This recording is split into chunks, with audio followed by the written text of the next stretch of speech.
Hello students, आज हमारी set theory की तीसरी क्लास है। अभी तक हम सेट के बारे में जान चुके हैं, इक्वालिटी ऑफ सेट्स जान चुके हैं और अब हम ऑपरेशंस ऑफ सेट्स पढ़ रहे थे, जिसमें कल हम लोग यूनियन ऑफ सेट्स हम लोगों ने पढ़ा था। एक चीज आपकी रह गई थी, सबसेट। सेट्स को हम दो तरीके से कंपेयर कर सकते हैं। पहला इक्वालिटी ऑफ सेट्स के थ्रू, यानी कि दो सेट्स जब आपस में बराबर होते हैं, और दूसरा ये है कि जब एक सेट बड़ा हो और दूसरा छोटा।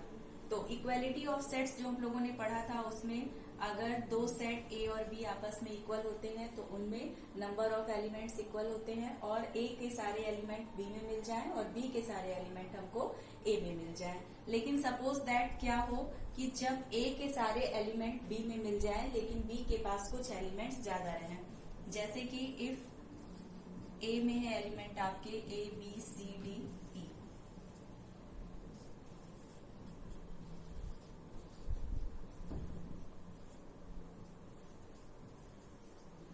ए बी सी डी। अब इस केस में क्या है कि ए में है नंबर ऑफ एलिमेंट 5 और बी में है नंबर ऑफ एलिमेंट 4।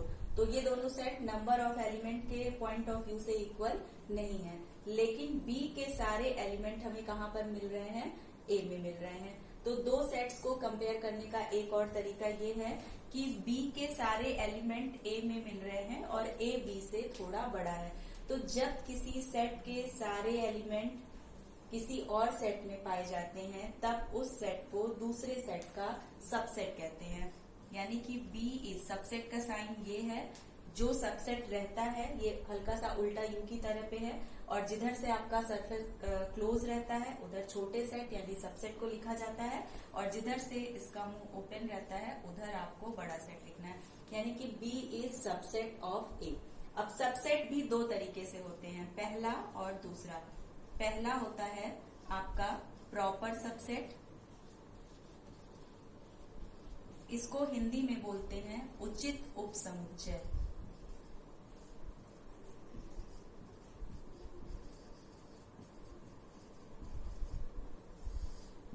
और दूसरा आपका होता है सबसेट और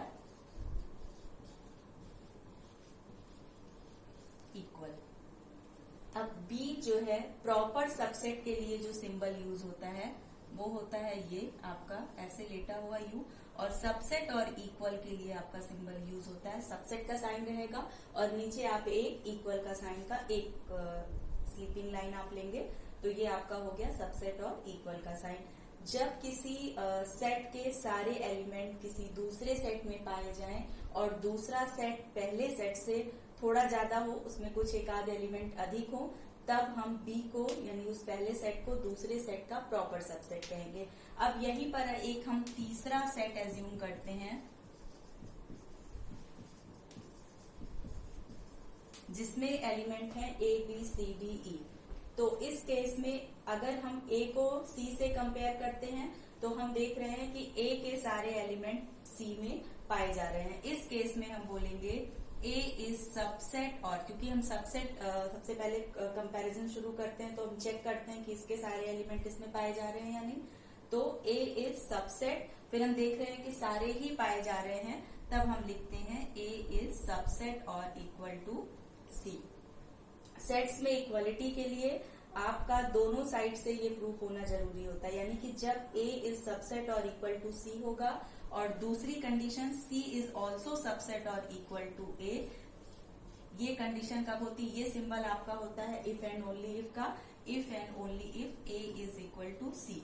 आगे चल के भी हम सेट्स में हमको थ्योरम्स मिलेंगे, और थ्योरम्स को प्रूव करने में हमें लेफ्ट हैंड साइड से राइट हैंड साइड प्रूव करना पड़ेगा और राइट हैंड साइड से लेफ्ट हैंड साइड, क्योंकि सेट में इक्वलिटी अगर हमें दो सेट्स की प्रूव करनी है तो हमें पहले सेट को दूसरे सेट के सबसेट और इक्वल, फिर दूसरे टर्म में दूसरे सबसेट को पहले सबसेट के इक्वल या सबसेट और इक्वल दिखाना पड़ता है, तब जाके दो सेट्स आपस में इक्वल होते हैं। और पहली कंडीशन में क्या होता है, अगर हम दो सेट को कंपेयर करते हैं, दूसरे सेट के सारे एलिमेंट पहले सेट में पाए जाते हैं लेकिन पहले सेट के पास कुछ एलिमेंट्स ज्यादा होते हैं, तो दूसरे सेट को पहले सेट का प्रॉपर सबसेट या उसको हिंदी में उचित उपसमुच्चय बोलते हैं।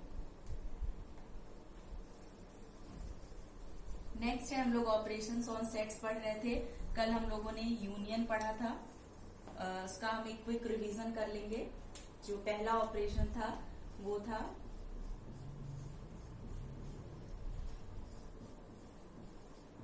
Union of sets. उसके लिए जो सिंबल यूज होता था वो इस तरीके से होता था, यू है इंग्लिश अल्फाबेट का, थोड़ा सा उससे लंबा रहेगा। और ए यूनियन बी, अगर एक्स कोई एलिमेंट है ए यूनियन बी का, तो इसका मतलब होता है X is element of A और X is element of B. यानी कि ए यूनियन बी में आने के लिए अगर वो ए में होगा तब भी ए यूनियन बी का पार्ट होगा, या बी में होगा तब भी ए यूनियन बी का पार्ट है, और दोनों में अगर है तो सो फॉर सो गुड, तब तो वो ए यूनियन बी में होगा ही। तो उसका जो ए यूनियन बी का जो सेट बिल्डर फॉर्म है वो ये होता है, अगर हम कहते हैं एक्स कोई एलिमेंट है और वो ए यूनियन बी का पार्ट है, तो वो या तो ए में होगा या तो बी में होगा, और हिडन कंडीशन है कि वो दोनों ही सेट्स में होगा। फॉर एग्जाम्पल एक हम एग्जाम्पल देख लेते हैं।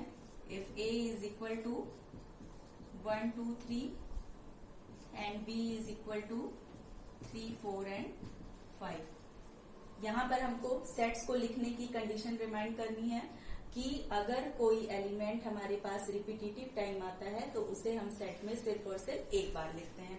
तो यहाँ पर आपका ए यूनियन बी हो जाएगा 1 2 3। पहले हम ए के सारे एलिमेंट्स को लिख लेंगे, देन बी से स्टार्ट करेंगे। चूंकि बी का पहले एलिमेंट 3 है, वो ऑलरेडी ए यूनियन बी के सेट में एग्जिस्ट कर रहा है फ्रॉम ए, तो हम उसको छोड़ देंगे और फिर 4 एंड 5 लिखेंगे। तो इस तरीके से ए यूनियन बी में नंबर ऑफ एलिमेंट्स आपके हो गए 5, और जो एलिमेंट्स हैं इंडिविजुअली वो हो गए 1 2 3 4 5। तो आप मेरे ख्याल में आप लोग को संघ या यूनियन को हिंदी में बोलते हैं संघ। इंग्लिश की टर्मिनोलॉजी हम ज्यादातर इसलिए यूज करते हैं कि आगे चल करके आपको कोई दिक्कत ना हो, तो उसको हिंदी में यूनियन और इंग्लिश में हिंदी में इसको संघ और इंग्लिश में इसे यूनियन बोलते हैं। तो अब आपको पहली जो संक्रिया है समुच्चयों में union of sets, I hope अच्छे से समझ में आ गई होगी। नेक्स्ट हम देखेंगे इंटरसेक्शन।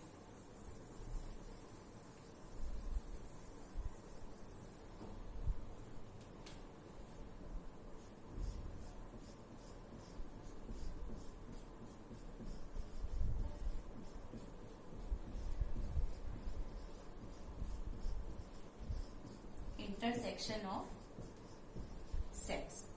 इंटरसेक्शन को हिंदी में बोलते हैं सर्वनिष्ठ, समुच्चयों का सर्वनिष्ठ। और इसके लिए जो सिंबल यूज होता है वो जस्ट यूनियन का उल्टा होता है। यानी कि यूनियन में आप सीधा यू यूज करते थे और यहाँ पर यू को आप जस्ट उल्टा कर देंगे, तो इंटरसेक्शन या सर्वनिष्ठ का सिंबल ये हो गया। अब इंटरसेक्शन का मीनिंग क्या होता है? अगर ए कोई सेट है, सपोज दैट उसमें एलिमेंट है 1 2 और 3, और बी कोई सेट है उसमें एलिमेंट है 3 4 और 5। अब एक्स अगर एलिमेंट है ए इंटरसेक्शन बी या ए सर्वनिष्ठ बी का, तो सबसे पहले हम इसका सेट बिल्डर फॉर्म देख लेंगे कि इसका मतलब क्या होता है। इसका मतलब होता है कि x is element of a and x is element of b। जब हम किन्हीं दो स्टेटमेंट के बीच में एंड या और, हिंदी में और शब्द का प्रयोग कर लेते हैं, तो दोनों ही कंडीशंस हमारे लिए क्या हो जाती हैं, इंपॉर्टेंट हो जाती हैं। तो a इंटरसेक्शन b में आने के लिए किसी भी दो, चूंकि हम a और b का इंटरसेक्शन कर रहे हैं तो हम ऑब्वियसली a और b से ही अपने एलिमेंट चूज करेंगे।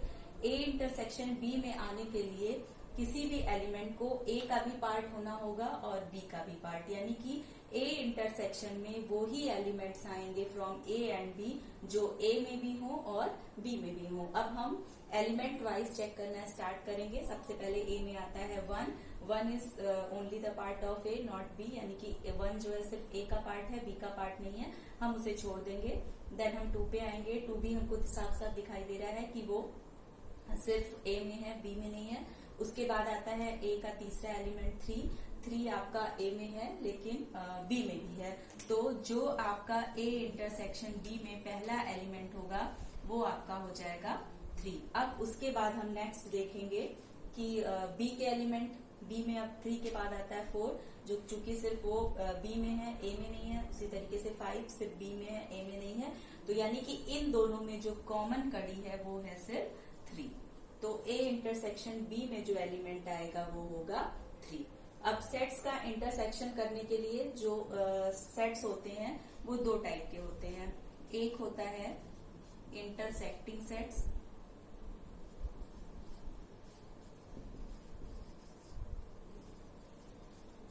और दूसरे होते हैं डिसजॉइंट सेट। इंटरसेक्टिंग सेट्स वो होते हैं जब हमें ए और बी में कोई कॉमन एलिमेंट मिल जाता है, जैसे कि इस एग्जांपल में हमको ए और बी में कॉमन एलिमेंट मिल गया है 3, जो ए में भी है और बी में भी है, यानी ए और बी का इंटरसेक्शन पॉसिबल है। उस कंडीशन में ए और बी को हम इंटरसेक्टिंग सेट्स बोलते हैं। और एक एग्जांपल, जब ए और बी में कुछ भी कॉमन ना हो, यानी उनको जोड़ने का कोई भी तरीका हमारे पास नहीं होगा, तो उस केस में ऐसे सेट्स क्या कहलाएंगे? डिसजॉइंट सेट्स, यानी कि ए और बी में कुछ भी कॉमन ना हो। Suppose that A is equal to 1 2 and B is equal to 3 4। A intersection B में आपका क्या होगा? कुछ नहीं। और कुछ नहीं के लिए भी सेट्स में हमारे पास एक सिंबल है, या तो आइदर हम इसको इस तरीके से लिखेंगे, खाली ब्रैकेट बना के छोड़ देंगे, और इसके लिए हमारे पास एक सिंबल है 5। Then A intersection B is equal to 5, यानी कि ए और बी में कुछ भी कॉमन नहीं है। तो जब ए और बी में कुछ भी कॉमन नहीं होगा, यानी उनका इंटरसेक्शन 5 के बराबर होगा, तो ए और बी को हम डिसजॉइंट सेट बोलेंगे। और अगर ए और बी में कुछ कॉमन निकलता है तो हम उसको इंटरसेक्टिंग सेट्स बोलेंगे। नेक्स्ट है डिफरेंस।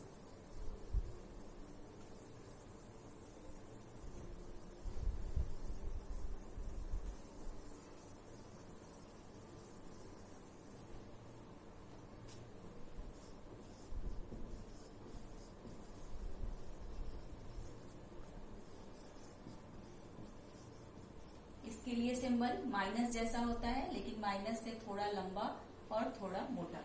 ये सिंबल आपका होगा डिफरेंस का सिंबल। अब डिफरेंस दो तरीके से हम निकाल सकते हैं।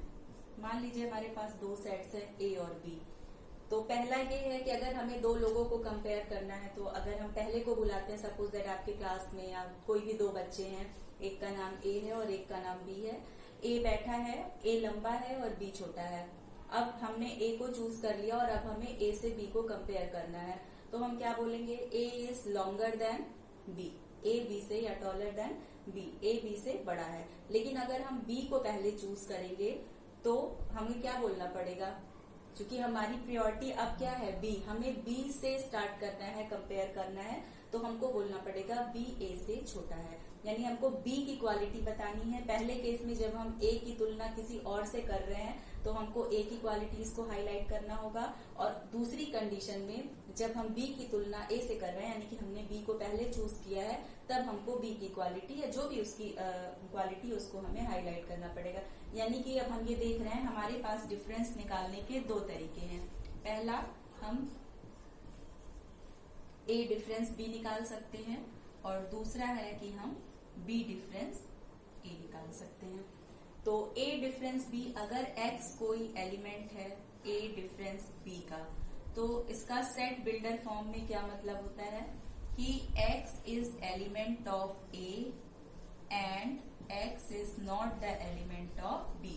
ध्यान दीजिएगा आप लोग कि जब हमें a की क्वालिटीज पे फोकस करना है तो हमें ये दिखाना है कि a के पास b से अलग क्या है, यानी कि a में वो क्या है जो b के पास नहीं है। और दूसरा है कि इफ हम दिखाते हैं x is element of b difference A, तो यही कंडीशन आपकी उल्टी हो जाएगी, x is element of b, and साथ ही साथ दूसरी कंडीशन भी फुलफिल होनी होगी, x is not the element of a।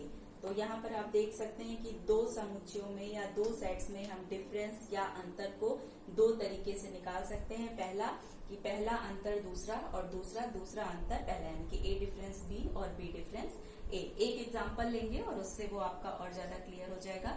मान लीजिए कि एक सेट है, उसमें एलिमेंट है 1 2 3 4, और बी कोई सेट है उसमें एलिमेंट है आपका 3, 4, 5 और 6।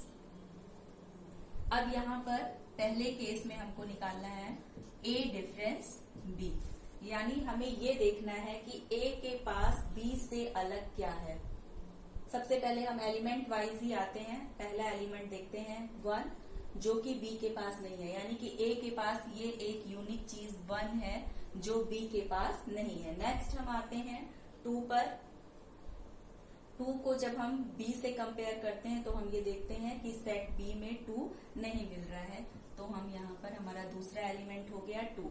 देन अब उसके पास B के पास एक्स्ट्रा क्या है उससे हमें मतलब नहीं है, क्योंकि हमें निकालना क्या है A डिफरेंस B, यानी कि A की क्वालिटीज को फोकस करना है कि व्हाट A के पास क्या ऐसी चीज है जो B के पास नहीं है। और सेट बिल्डर फॉर्म में भी आप क्लियर देख सकते हैं कि if any element X is element of A difference B, then X must be the element of A and not the element of B। तो इस तरीके से आपका A डिफरेंस B में हो गया एलिमेंट 2 आए, और कौन कौन से हैं 1 और 2। सिमिलरली जब हम B डिफरेंस A को निकालेंगे तो हम यहाँ पर देख सकते हैं कि अब B से कंपेयर करेंगे A को, 3 आया लेकिन 3 A के पास है, सो B को हम नहीं काउंट करेंगे। 4 आया, 4 B है, 4 B में है लेकिन A में भी है, तो हमको वो एलिमेंट लेना है जो A में ना हो। देन हम आते हैं 5 पर, और हम 5 को जब कंपेयर करते हैं सेट A से तो देखते हैं कि सेट A में 5 प्रेजेंट नहीं है, इसलिए B डिफरेंस A में आपका 5 प्रेजेंट होगा। उसी तरीके से 6 पे जब हम आते हैं तो हम देखते हैं कि 6 जो है B में है बट A में नहीं है, तो B डिफरेंस A में आपका अब एक ही चीज है, हम अंतर निकाल रहे हैं A डिफरेंस B और B डिफरेंस C, लेकिन B डिफरेंस A, लेकिन आप देखेंगे जब हम निकालते हैं क्वेश्चन के उससे तो A डिफरेंस B में जो वैल्यूज आती हैं वो B डिफरेंस A के कंपैरिजन में दूसरी होती हैं। तो अब आपको समझ में आ गया होगा, ये सेट बिल्डर फॉर्म इसका बहुत ज्यादा इंपॉर्टेंट है, इसको आप नोट कर लेंगे कि क्या मीनिंग होता है जब हम निकालते हैं A डिफरेंस B और B डिफरेंस A। तो इसे आप बहुत ध्यान दीजिएगा। क्वेश्चंस अगर आपके पास बुक अरेंज हो गई होगी तो आप क्वेश्चन देखेंगे, वरना जिस तरीके से मैंने इमीडिएटली सेट्स तुरंत कंस्ट्रक्ट किए हैं उस तरीके से आप सेट कंस्ट्रक्ट करके अपनी प्रैक्टिस और ज्यादा अच्छे से कर सकते हैं। और नेक्स्ट हम इस सेट में और सेट थ्योरी में और ऑपरेशंस देखेंगे, या इसी को सॉल्व करने के लिए क्या हम कोई फॉर्मूला बना सकते हैं, ये आपके लिए एक टास्क है, क्योंकि हम यूनियन, इंटरसेक्शन और डिफरेंस पढ़ चुके हैं। अब इन्हीं 3 मेथड से आप एक फॉर्मूला जनरेट कर सकते हैं, कोशिश करिएगा, नहीं तो कल नेक्स्ट क्लास में हम इसे आपको बताएंगे। Thank you.